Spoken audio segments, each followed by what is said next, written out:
Hello, everybody, and welcome to episode 15 of Play by Play, the daily wrestling podcast with me, Atif Nawaz, and well, it's just me, Atif Nawaz, today. Actually, my buddy Arman, he's busy playing movie star. He's got a big movie screening in London at the moment, so he's not with me right now. So it's just me, but we're going to have a heck of a podcast today. I'm going to go through what happened at the Royal Rumble and give my thoughts and some of Arman's thoughts that I caught up with earlier as well. So we're going to talk about the Royal Rumble. Also, breaking news just as I start recording this podcast, WWE has announced that Monday Night Raw tonight will be postponed because of adverse weather conditions in America mean that travel and all sorts of flights have been suspended. So WWE instead will do some live program from WWE headquarters instead of a Raw. Now, Raw is going to take the place of SmackDown on Thursday.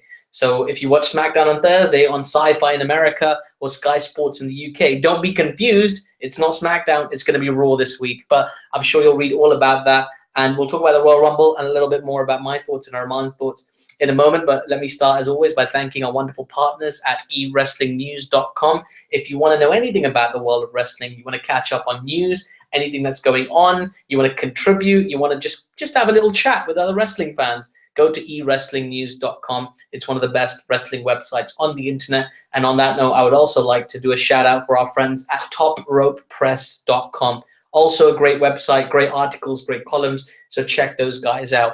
Right then, let's get straight to it. The Royal Rumble 2015. All that hype, all that drama, all that build-up. And what did we get in the end? I just have to say, I mean, that was a raspberry, by the way. That was my attempt at a raspberry. I was let down by the Rumble match itself, like a lot of the world. And I've listened to a few other podcasts. I've been reading a lot of reviews. And I can tell that a lot of people were disappointed, like myself, with the way the Royal Rumble match itself went. We'll talk about the title match and some of the secondary matches as well. But as for the Royal Rumble match itself, which closed the show, I mean, I feel, and I'm sure a lot of fans around the world feel, that the booking was just inept. It was very short-sighted. It was a really, really bad idea to bring in Daniel Bryan, who was one of the favorites, and have him eliminated so quickly and so innocuously from the Royal Rumble, especially as it was considered his comeback year. You would have thought they maybe learned from their mistakes last year. I understand that Roman Reigns was their guy. They picked Roman Reigns. They wanted Roman Reigns to be the one to lead WWE into the post-John Cena era. But as it happens, they didn't pull the trigger on Daniel Bryan. Instead, they pulled the trigger on Roman Reigns. Now, a lot of us expected Roman Reigns to go over at the Royal Rumble. He was one of our favorites. In fact, I sent out a tweet before the Royal Rumble suggesting that I expected Roman Reigns to win. But of course, I, like many, would like to have seen WWE reward the popularity and hard work of Daniel Bryan, who never really got to fulfill his world title reign, to have that proper world title reign at the top of the WWE card last year. It was cut short by injury. Maybe that played into the fact that they didn't want to push him. But either way, we got Roman Reigns going over. I think they could have done it, but what they've effectively done with the way they booked last night's Royal Rumble is put Roman Reigns in a horrible position. He's now hated by the hardcore fans, and they had to know hardcore fans were going to be there. The Royal Rumble was in Philadelphia. You know, it's a place synonymous with ECW, with hardcore fans. Ticket prices this year were so expensive, they were on par with WrestleMania. They're just short of WrestleMania, I believe. So only the hardcore fan can afford those kind of ticket prices. And they came down, they wanted to see their boy win, and their boy got eliminated very quickly. And of course, the minute he went out, which was about the 25-minute mark of the Royal Rumble, as soon as Daniel Bryan was eliminated, the fans turned on the match. They booed most of the way through. They chanted for Daniel Bryan. There was even a CM Punk chant at one point. It was kind of clear that from that point onwards that Roman Reigns was going to win, and the fans rejected him in the worst possible way. I mean, there was slight pops in between when Damien Mizdow came out, and he was eliminated very quickly. He's been a popular one with the live crowds as well. And then when Dean Ambrose came out and Dolph Ziggler came out, there was a slight hope there for the hardcore fans that they might be revoted for their dedication and their devotion. But as it happened, Roman Reigns went over, and he went over. It was bizarre how it ended as well. I mean, I was reading a piece by Rich Latter, Danger Rich on Twitter, Danger Rich 32 on Twitter, and he had a brilliant line about this in a column he wrote on What Culture. So the last three people left in the Rumble were Kane, The Big Show, and Roman Reigns. And he was like, why Kane and The Big Show? Why? His line was priceless. He wrote, "Is this some kind of bizarre lifetime achievement award for The Big Show and Kane? Why were they the last three? It made no sense. They were never going to go over, and it was a foregone conclusion." And then they did that thing with Rusev coming back in as well, which felt completely pointless as well. It didn't make Rusev look any better. It just, the audience was, they were beside themselves with rage, and they were angry because Roman Reigns went over. They had that little backup plan. They had The Rock come in to play firefighter, to come and give the rub to Roman Reigns. Hey guys, please like Roman Reigns, please. He's my friend. He's endorsed by me, The Rock. But I'm afraid if it didn't work for John Cena, it's never going to work for Roman Reigns, who got booed out of the building. On the post-show, you could see on the guy's face, the expressions on his face, he was not happy. He really did feel a little bit let down. You could tell he was disappointed with the response he was getting. But it's not, I don't blame him really. I blame the WWE for booking. They could have built him. They could have given him more time, better promos, a little bit more time in the ring and on the mic to develop his craft, to get better, to earn the fans' respect, and to get into that position where he'd be credible in a main event picture. But now he's just going to be resented for it, and he'll be rejected. Again, WrestleMania will have a hardcore crowd. Those tickets are expensive. You're not going to get the families and the people who turn up to the house shows in Houston, Texas, who will happily cheer for Roman Reigns. You're going to get like the hardcore $700-800 for tickets at WrestleMania, turn up to WrestleMania, and they're going to want to boo Roman Reigns. They don't want him. So I think it was a big mistake by WWE. Even if they wanted to put Reigns over, there were better ways to do it. I know that this was the plan all along, but you would have thought with the way Roman Reigns' character has been developing, or I should say not developing on television, they would have made an amendment to that plan. They should have registered how obscenely popular Daniel Bryan is with the current fans, and the way he has a special connection, which I have not seen in years and years and years with the fans. And they've just ignored that. It felt like a slap in the face. It felt like them taking their fans for granted. And the fans are very vocal in the displeasure about what happened last night. And I think WWE might lose some momentum. In fact, I was reading a little bit earlier, there was like an unsubscribe from WWE Network hashtag doing the rounds last night. That's insane. I was talking to Rahman about this, actually. We were doing a long drive to Birmingham in the UK for a meeting. And he was talking about how he didn't think it was necessarily the worst booking in the world. Now, I, like most Daniel Bryan fans, like most hardcore fans, like, let's call us smarks, right? I was beside myself with the way WWE booked that Rumble. It wasn't just, I didn't mind that Reigns went over. I just thought the way they did it was appalling. It was a slap in the face. Eliminating Bryan so quickly, I can sort of accept some of the reasons they presented. So, I mean, I guess they wanted to keep Bryan away from Reigns so that there's no negative connotations on Reigns. But in hindsight, maybe if they booked Bryan with Reigns, have Bryan back down to the last four at least, to keep that momentum going, to keep that energy in the Rumble going, because there was a flat Rumble after that. There weren't even any spots. Even Kofi Kingston didn't have a crazy spot. Sure, he did that thing with the rosebuds, but come on, man, that wasn't. What was that? It doesn't compare to the pogo thing with the JBL's chair, and it really doesn't compare to the Spider-Man thing he did before that. So yeah, I mean, it was they just kind of they stuck to their guns in the worst possible, in the most stubborn way possible. They didn't give the fans what they want. But Rahman was like, he had the opinion that fans are kind of taking control a little bit too much of wrestling shows, and WWE shouldn't always have to book to the fans' interest. They should be able to book whatever show they want because it's their company. And, I understand that it's their company, I said to Rahman, but at the end of the day, it's the fans that make it. If they don't get what they want over time, they will go to an alternative. There's things like New Japan Pro Wrestling, which is getting more accessible in the United States. You've got Ring of Honor as well, which is picking up steam. TNA's back on television. I feel like they're going to pick up momentum. In fact, tomorrow I'm going to be meeting Bobby Lashley while he's in the UK, promoting TNA's tour to the UK. So I'm going to be talking to Bobby Lashley tomorrow. But yeah, I mean, there's so many alternatives for the modern wrestling fan now. They're not as overly reliant on WWE as they used to be. And especially when they're trying to convince longtime fans to subscribe to the WWE network, now is the crucial time to put out a product that they would really want. Now, Rahman kept saying things like, they can do whatever they want. And at the end of the day, it only takes them 1 week to fix the booking, 1 week to play up to the smarks, 1 week to book Daniel Bryan in an advantageous position or a prominent position on the card. He suggested that Daniel Bryan might yet still find himself in the main event at WrestleMania. And I mean, I can only hope that he does, because frankly, a Roman Reigns versus Brock Lesnar match could be a bit of a fiasco at WrestleMania in the main event. I don't think many hardcore fans want to see that, especially with Brock Lesnar being built up the way he has, ending the streak, decimating John Cena at SummerSlam last year. Just this ferocious beast. To see him go down to Roman Reigns at WrestleMania, he's not demonstrated enough for me. He's fine. He's okay. I don't hate Roman Reigns. I don't think he's lacking in a way, and I can totally see him as a star in the future, but certainly he's not at that point now.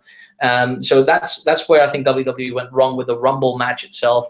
Bryan was eliminated way too quickly. Not enough of the smaller wrestlers had any credible shot, and it became too much of a foregone conclusion too quickly, which allowed the fans to turn on the match.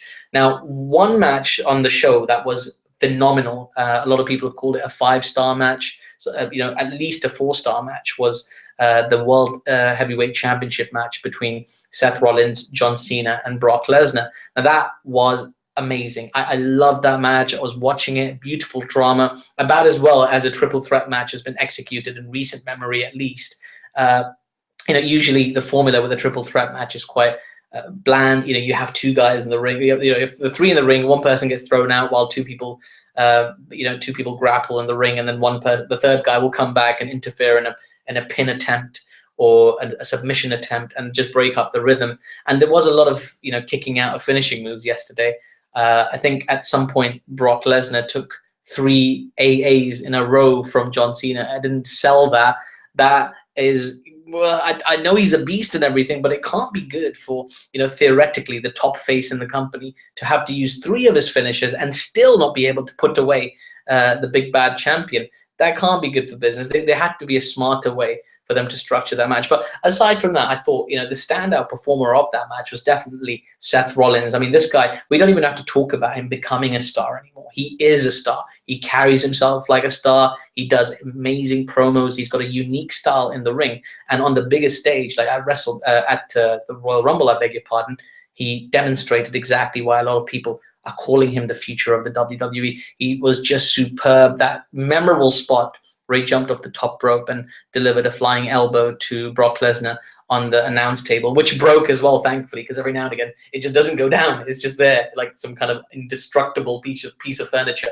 But it did come down, and it looked spectacular on television. And Brock sold it really well as well, until he did his miracle Superman comeback and German suplex and F5, and just won the match in the style that only a beast can and should. But that match did a lot to elevate Seth Rollins with fans, across the board. I think people will accept him as a main eventer, and I for one, am really curious to see where he will end up in the WrestleMania card. What's next for him? I know Armand was full of praise as well for Seth Rollins' performance. He really liked it. He talked about him being the new kind of Smarks favorite because he's so strong in the ring. He's kind of picking up from where CM Punk and Daniel Bryan had left off, and he's got an amazing moveset and excellent execution, a really good look to go with that as well, and his promo style is getting there. So, Seth Rollins was probably the MVP of the night, I would say. He certainly had the best night, and that was exceptional. It was great to see him moving up a tier. I think moving forward in the Royal Rumble, the plan, as indicated by most insiders, is that he's going to be in a feud with Randy Orton, which is fine. I understand how that makes sense. They were in the Authority together. Seth Rollins kind of displaced Randy Orton, and it makes sense for Randy to come back, maybe as a face, to challenge Seth Rollins. But I don't know. I think Seth has earned himself something better than that, hopefully. I'd like to see Seth maybe even inserted into the World Championship picture.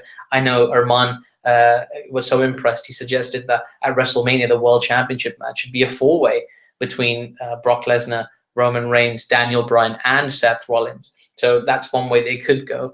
I guess there's still time for Roman Reigns to maybe even be removed from the world title picture. I don't see them doing that, but they have to anticipate how negative the reaction could be should Roman Reigns leave WrestleMania as the World Heavyweight Champion. I just don't know how they're going to turn it around, unless maybe they turn him heel. Now, there were hints of this last night when Roman Reigns was associating himself with The Rock, and The Rock was kind of bullying one of the backstage announcers. I forget who it was, which is ironic because The Rock didn't know who he was either. But anyway, The Rock was bullying this announcer, and Roman Reigns was kind of giving his heelish expressions. Arman was convinced this was the beginning of a heel turn. I don't want to go down that road. I don't think it was like necessarily a definite heel turn, but there was something there, and I think the salvation for Roman Reigns definitely lies in a heel turn. Right now, his bland babyface character is just not hitting. He needs to go the route The Rock actually went. I think The Rock was that babyface character who was being pushed down people's throats as Rocky Maivia, and it was only as a cool heel that he started to get over and eventually become one of the biggest stars ever. I think Roman Reigns, he needs to go a similar route to really make it on that level. And please God, don't put the world championship on him yet, him forever. And that's just my opinion. Oh, one of the few things I forgot to mention, some of the guest appearances in the Royal Rumble were interesting. We had Bully Ray, or Bubba Ray Dudley, make a comeback in the Rumble. I like Bully Ray, actually. I really enjoyed his work on TNA. He reinvented himself. He kind of worked on his physique, completely different presentation of his character, and he was a credible main eventer when he was in TNA. He held the world championship there as well. He was in the big program with Aces and Eights. So Bully Ray, or Bubba Ray Dudley, or whatever you want to call him, he should be a big player. I didn't like the fact that his appearance was relegated to just like a little guest spot in the Royal Rumble, and he was eventually eliminated. I think they could do more with him, but that depends. I don't know if he signed a long-term contract yet, if that was just a one-off appearance. But I'd like to see WWE really push Bubba Ray Dudley and remove him from that Dudley costume, for God's sake. I mean, that outfit that Bubba Ray wore last night just screamed mid-carder. That's all it screamed, mid-carder. His attire in TNA, he was a badass. He looked different. He could beat you up, and that's what you want from a top heel. But I guess it was just a nostalgic pop he got yesterday. Maybe a lot of the fan base aren't even familiar with his run in TNA, or even remember him from the Attitude Era. Who knows? Another guest appearance was from Diamond Dallas Page. I was thrilled to see him. I know he's been doing the media round since DDP Yoga started taking off, and DDP Yoga is huge now. All the podcasts shout it out. I've never actually seen it or done it, but I assume it's good because everybody seems to like it. So it was nice to see DDP there, and obviously he was in great shape. And he got all of his diamond cutters in, which was good. But again, he was eventually eliminated. The most disappointing of the guest stars, I have to say, was probably the Boogeyman, because he had a heck of an entrance. He came in, he had that whole entrance thing going on. I imagine a lot of people who'd never seen him before, newer fans who went around maybe like 6-7 years ago when the Boogeyman was actually, I don't know if was it longer than that? Well, it's been a while since the Boogeyman was on television anyway. So, a lot of fans who'd never seen him before were probably quite, intrigued. He looked weird. He has that kind of scary horror character about him. He's got all that face paint and that new age Papa Shango thing going on. So he comes into the ring, and again, just way too easily, Bray Wyatt was able to dispose of him. And Bray Wyatt had a great showing in the Rumble, obviously stuck around for a long time. And Rusev had a good showing as well. It's just hard to think about those showings because ultimately they were buried by the result. There were too many other things going on that overshadowed them, their achievements in the Rumble. I'm sure WWE will push them, but we won't be able to see that tonight because Raw has been postponed. I'm curious to see what that live program is going to be. But yeah, overall, the Royal Rumble, I've got to say, was a big disappointment.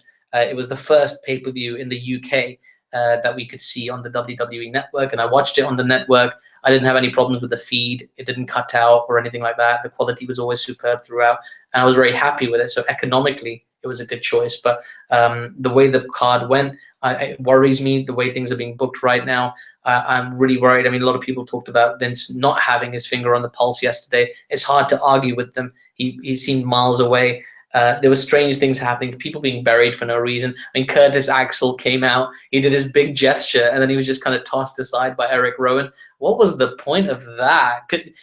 Curtis Axel, has his stock fallen so far since he won the now worthless Intercontinental Championship that he can't even get into the ring?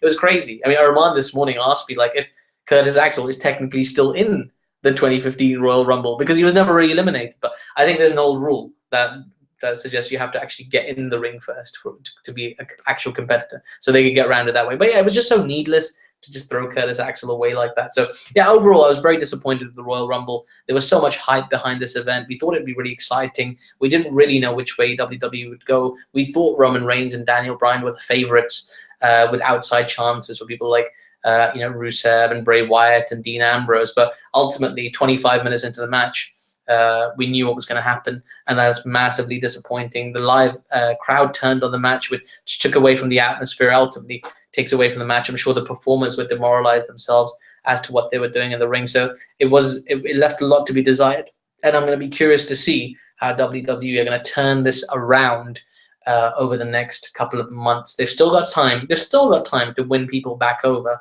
I think the thing is, you've got to reckon whether you resent Daniel Bryan or whether you think he's earned a spot or whether he's just a one catchphrase person, he has an incredible connection with the fans and across the board. It's not just the hardcore fans, but everybody loves Daniel Bryan. So you've got to give them, to an extent, what they want. I understand they're skeptical about his long-term motivation or his fitness or whatever it is, but at the moment, he's the man. He's the most over person. So you've got to respect what the audience wants to see. And you can't just dispose of him in the way that you did yesterday. So I'm worried a little bit about WWE's booking. I have been for months. They've just been, it's been very short-sighted. They've been mistreating a lot of the mid-card. The Intercontinental Championship has become an afterthought. The second-tier programming occasionally overshadows Monday Night Raw, which is too long, too many replays, too much going on. I hope this week, well, this little malfunction that's happened today, this inadvertent malfunction, will give them some time to have some perspective and go back to the program and really maybe do a little bit of research, get on the internet, just have your finger on the pulse. People talk about internet warriors and internet fans, but that's kind of where fans voice their opinion. You gotta understand that these guys that have an opinion, they're passionate about the industry. Their opinion is as valid as anybody else's. So you gotta listen to it. You don't have to act on it always, but it's good to know what it is. So you do have your finger on the pulse. You have an idea of what people want to see, what they'd get passionate about, what they'd like to see. And every now and again, just give it to them. Not every day, not every month, Vince, but every now and again, let us have what we want. One thing that they are going to give us that we want, which was announced last night during the Rumble, is the second live podcast to be broadcast on the WWE Network. Stone Cold Steve Austin is going to interview Triple H, the storyline COO of WWE. He's going to interview him on his podcast. That'll be interesting. Steve Austin's actually interviewed Triple H before for his podcast, but this will be different, I guess. I imagine it'll be more hard-hitting. I'm quite curious to see how it goes. It'll hopefully be more interesting than some of the recent interviews I've seen with Vince Russo. But either way, it's definitely going to be one to see. I'm quite excited about it. It's one of the rare programs on the WWE Network, which one can get excited about, one can wait for. So yeah, I mean, that's kind of an overview of the Royal Rumble yesterday. That's what I thought anyway. This is me, Atif Nawaz. Arman's not here. When he's back tomorrow, I might get a few more of his thoughts before we reflect on whatever it is WWE put out tonight on the USA Network in America and Sky Sports in the UK. But yeah, guys, make sure you join the conversation. I've been going on and on. Make sure you tweet us at PlayByPlay123. You can email us questions at playbyplay123.co.uk. And you can also comment and post and do whatever you want on our Facebook group, which is facebook.com/playbyplaywrestling. So that's pretty much it for me, guys. There's no Dean of the Day and there's no Match of the Day today. That's only the podcast that both Arman and myself are on. And since he's not here today, out of respect for him, out of respect for Raw, which isn't going to happen today, we're gonna hold back on those today. We'll be back with both of those tomorrow. Make sure you get your views in. Make sure you talk to us about what matters to you and get your thoughts. Just email us. Just tell us what you'd like us to talk about. We've been watching wrestling for like 20 years. We've got infinite amounts of wrestling knowledge and willing to talk. In fact, I started watching in '92, so that's what, 23 years now. My God. So yeah, make sure you send us all your thoughts, whatever it is you want us to talk about, whatever it is you'd like us to discuss, your thoughts about what we're saying, whether you agree, whether you disagree. Make sure you get in touch. We like to keep this interactive. And yeah, that's all we have for you tonight. Make sure you tune in tomorrow for episode 16 of Play by Play. But for episode 15, which is done now, from me, Atif Nawaz, all that's left to say is goodbye.